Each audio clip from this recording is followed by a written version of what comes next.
interwebbers. Welcome to Reconsider. Right, Ufology World Congress. There's a big conference occurring in Spain and the 19th to the 21st of September, which is very soon. I'm traveling to it, so I'm really looking forward to it. The description they have for the conference is the Ufology World Congress unites internationally renowned ufologists, researchers, whistleblowers, teachers, and speakers from around the world in both English and Spanish language, presenting groundbreaking information in the field of ufology. And as they say, it's a mixture, half of kind of English and Spanish presentations. Majority of the English speaking, I think actually all the English speaking people there are all from the USA. And I'm not massively aware of a lot of the Spanish speakers there, apart from Jaime Muson, just due to the fact that he's linked to the Nazca mummy and other kind of work as well.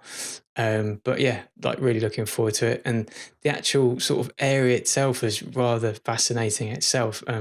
It's in part of Spain called Catalonia, and it's near Barcelona, which is a large city. I'm sure you know it. And it's part of a pre-coastal mountain range, and the word Montserrat kind of translated literally means serrated handsaw. That makes kind of complete sense.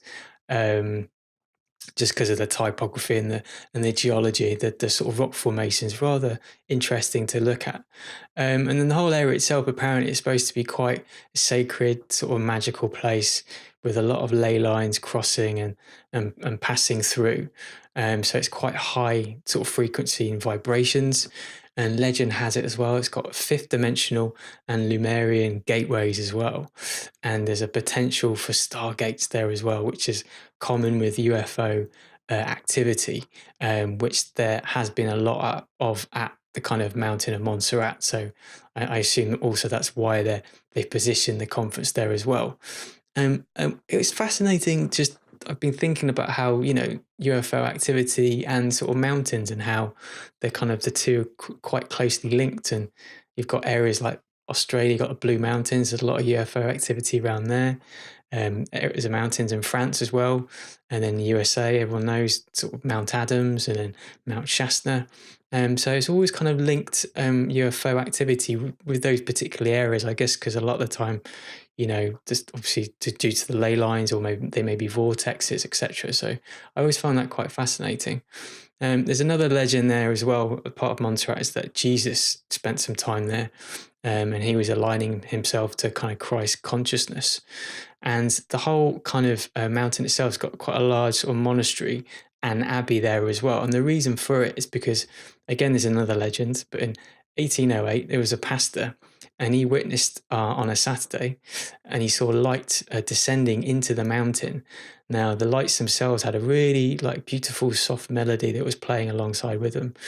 And he noticed it, and this then repeated other Saturdays as well. So every 7 days, the same event would occur. And so in the end, the bishop of the area organised a visit to go towards the mountain and to where the lights were kind of disappearing into.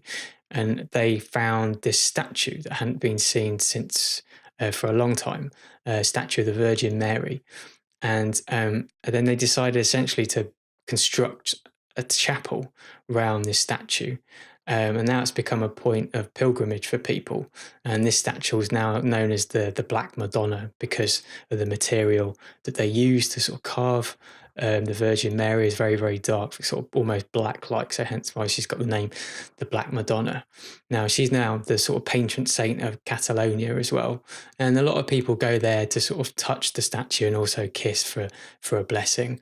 And apparently there's been a monastery there since 1025, and about 80 monks are kind of quite active still there now at the moment. Now, sort of slight darker past to the Montserrat mountain as well, where during the kind of Nazi era during World War II, in the 40s and sort of early 30s, the Nazi party were quite interested in Montserrat area, especially the German occultists, because they thought the Holy Grail, which is the chalice that was used by Jesus for the Last Supper, was situated at the Montserrat mountain. And this became popularized due to Richard Wagner, he wrote an opera, and he was talked a lot about the sort of racial mysticism of that particular area.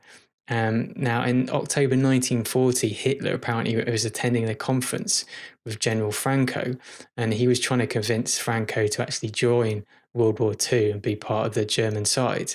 At the time, sort of Franco refused, but at that particular time as well, Heinrich Himmler, who's one of the sort of key players in being responsible for the Holocaust. So obviously not a very nice individual at all.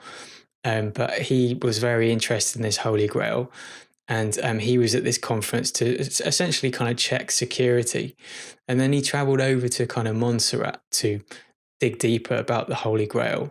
And he was convinced that if they could find the Holy Grail, then that would assist Germany in winning the war and also provide him with supernatural powers as well. So he traveled to sort of Montserrat and to the Abbey. The abbot of the area didn't want to meet Himmler at all because he heard there was a lot of repression against Catholics at the time in Germany. So at the time, they found a monk who spoke kind of rudimentary German, essentially to kind of show Himmler around. But Himmler had no interest in the abbey at all. It was more to do with the mountain. But at the time, apparently, he ended up leaving because he couldn't really find any sort of clues to sort of indicate that Holy Grail was actually there. So I think he kind of lost interest in the end.